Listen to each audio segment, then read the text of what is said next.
오늘 여러분 교재 제3주 월요일 21페이지입니다. 오늘 말씀 창세기 25장 19절부터 27장까지의 말씀인데요.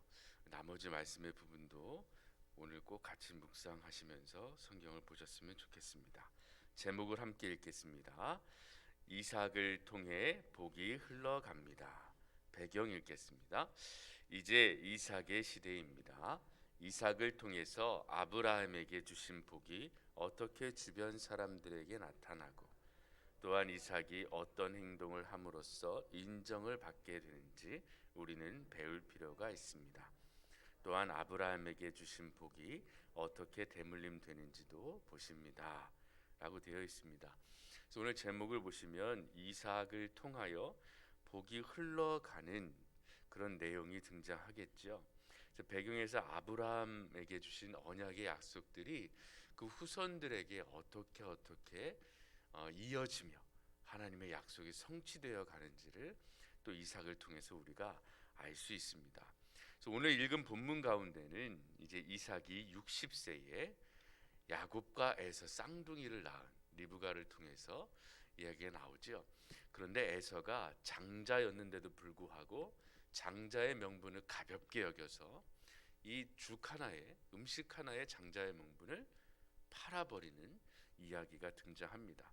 그래서 26장에 보시면 이삭이 그랄로 이주했다가 다시 올라오고 또 아비멜렉과 언약도 맺고 에서가 이방의 아내들을 맞이하고 27장에 보시면 이제 그 유명한 이삭이 야곱에게 축복하여 주는 장면이 나오죠.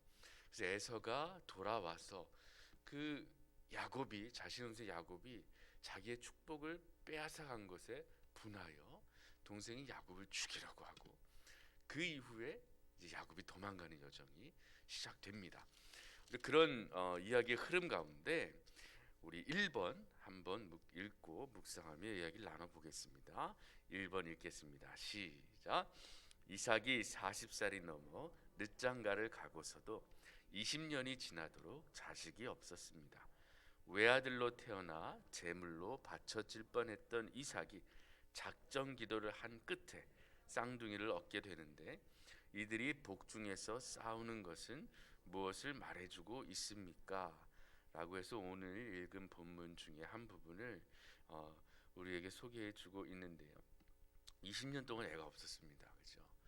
그래야요 아내를 위하여 기도하고 간구하며 낳은 자식이 쌍둥이였어요.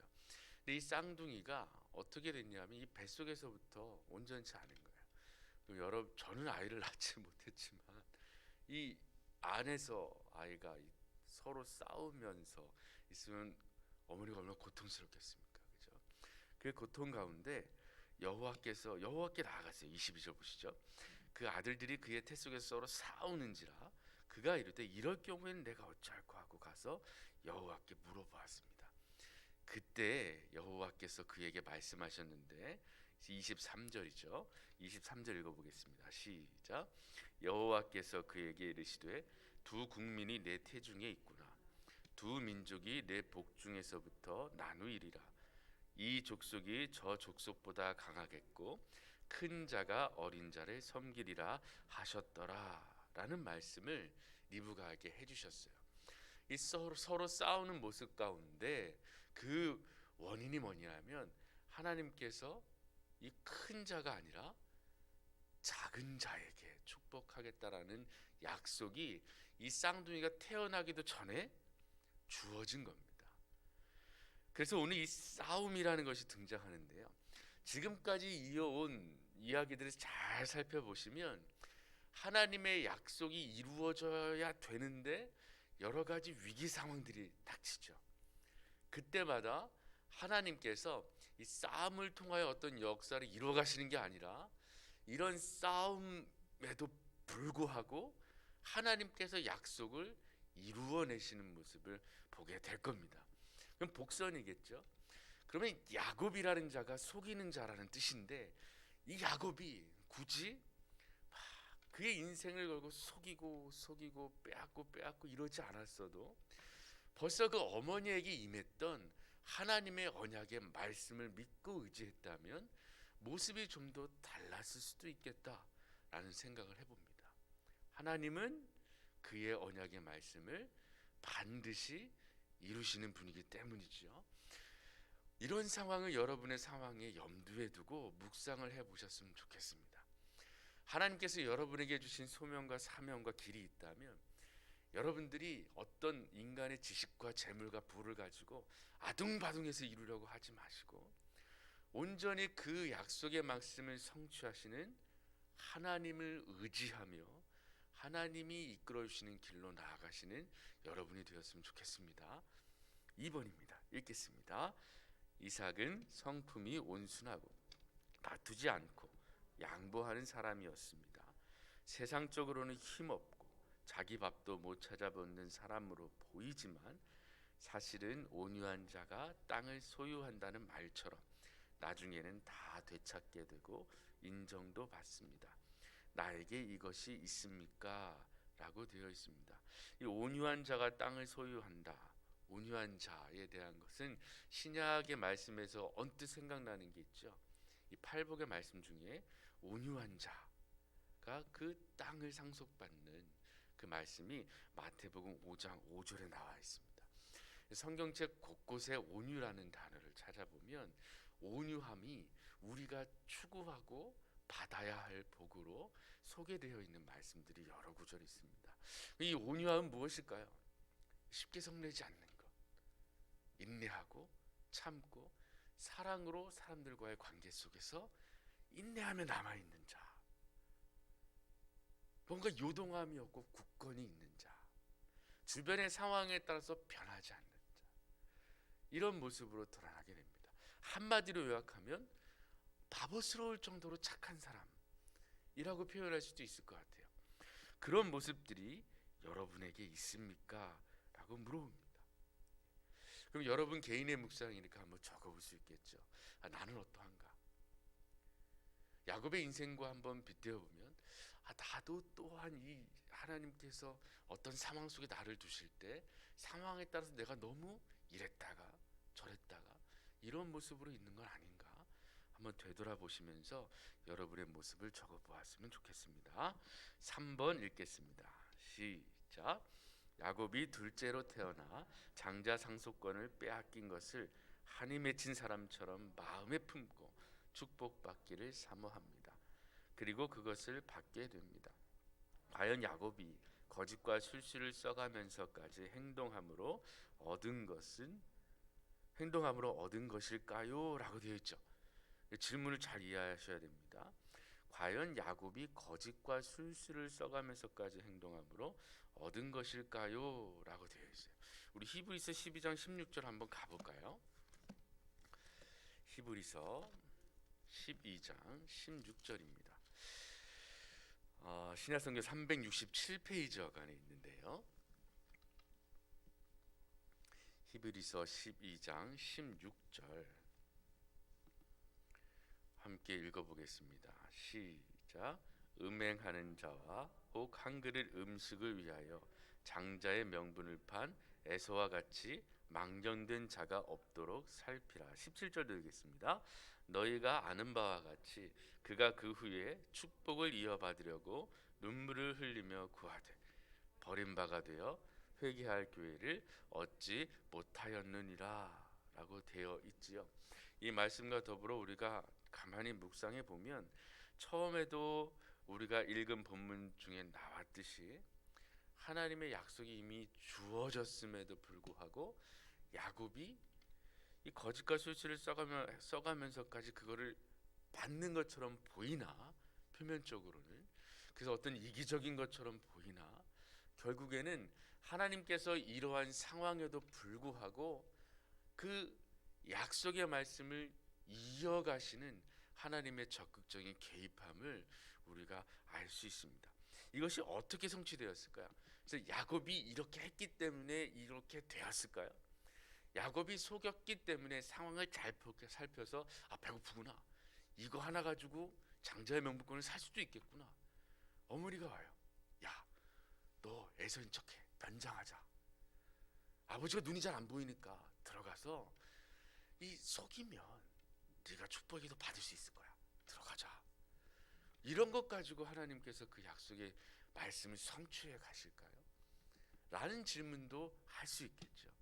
그래서 우리는 하나님의 일하심을 가만히 잘 묵상해 보아야 합니다. 인간의 어떠함에 따라서 하나님이 그때그때 약속의 말씀을 변케 하시는 하나님이 아니시라, 하나님은 우리 눈에 그렇게 보일지라도 그 속에서 역사하시는 하나님께서 우리를 뛰어넘는 일하심으로 반드시 그 언약하심을 이루고 성취하시는 분이라는 것을 반드시 우리가 묵상하고 명심해야 될 것입니다. 한 구절 보겠습니다. 오늘 말씀을 읽으면서 마음에 와닿는 말씀의 한 구절을 적고 되뇌어 봅시다. 25장 23절의 말씀을 저는 적었습니다.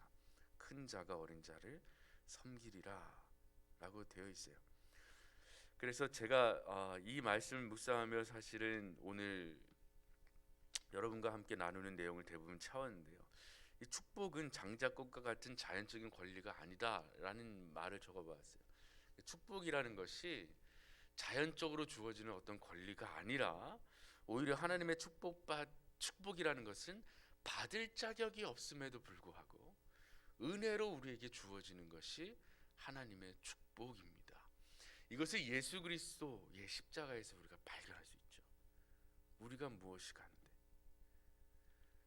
그 은혜의 구원의 복을 우리에게 선물로 주신 예수 그리스도의 은혜를 우리가 묵상하게 됩니다. 그래서 어제 오후 예배 목사님께서 말씀하셨듯이 내가 은혜 아래 있노라, 은혜 아래 있는 자임을 우리가 잘 묵상해 볼 수 있을 것 같습니다. 적용 보겠습니다. 말씀을 묵상하면서 나의 삶에 적용할 것과 실제적으로 행동에 옮길 것을 구체적으로 적어봅시다 라고 되어 있는데요, 저는 나의 삶에 적용할 것에 온유한 자가 되자라고 일단 적었습니다. 참 힘들죠. 어리석어 보일 수도 있고요, 뭔가 마땅히 대응을 해야 되고 반응을 보여야 될 것 같은데 그러지 않고 인내하며 참고 견디고 하나님의 사랑을 마음에 품고 모든 사람을 대해야 한다는 이것이 참 쉽지는 않겠죠. 그래서 저의 삶 가운데 이 온유한 자가 되도록 훈련해야 되겠구나 라는 것을 실천사항으로 적어 보았습니다. 감사 보겠습니다. 감사하는 성도는 더 풍성한 삶을 살게 됩니다. 오늘 하루를 돌아보며 한 줄로 감사를 적어 봅시다. 그래서 오늘 제목에서 감사의 제목을 하나를 적어 보았습니다. 오늘 제목이 이삭을 통해 복이 흘러갑니다 라고 되어 있는데 이렇게 적었습니다. 구원의 복을 허락하셔서 주님의 복음의 통로가 되게 하시니 감사합니다 라고 적어 보았습니다. 여러분이 축복의 통로임을 기억하시며 오늘 하루도 그 하나님이 주신 복을 나누는 하루가 되시기를 또 기도해 봅니다. 기도문 보겠습니다. 글로 쓰는 기도는 영원히 보존되는 기도입니다. 한 줄의 마음을 담아 기도를 주님께 올려드리십시다 라고 해서 저는 오늘 기도를 누구를 만나든지 온유함으로 대하게 하시고 그 관계 속에서 내게 주신 복이 그에게 흘러가도록 축복하소서 라고 적어 보았습니다. 정리하겠습니다. 오늘 제목을 통해서 이삭을 통해 복이 흘러가는 거죠. 근데 그 이삭을 통해 복을 흘러가게 하는데 이삭이 주인공이 아니라 이삭을 통해 역사하시는 하나님이 주인공임을 기억하시고 오늘 하루도 여러분을 통하여 복이 흘러가게 하실 텐데 여러분을 통하여 복을 흘러가게 하시는 하나님을 의지하는 하루 되시기를 주님의 이름으로 축복합니다. 기도하겠습니다. 전능하신 하나님, 오늘 이삭을 통하여 하나님의 언약의 말씀을 성취해 가시는 하나님을 만나게 됩니다. 여러 가지 일들이 일어났습니다. 위기들이 많았습니다. 그러나 하나님께서 언약하신 말씀들이 하나님께서 일하심으로 인도하심으로 하나하나 성취되어 가는 모습을 보게 됩니다. 그리고 그 가운데에 자격이 없음에도 불구하고 그런 사람들을 통하여 주님의 복을 주변에 널리 퍼뜨리는 모습도 보게 됩니다. 주여, 오늘 사랑하는 중앙교회 성도들 복된 삶을 살게 하여 주시고 그 복을 주변 사람들에게 나누며 축복의 기도를 나누는 하루가 되게 하여 주시옵소서. 모든 것 주님께 맡기며 우리 주 예수 그리스도의 이름으로 기도합니다. 아멘.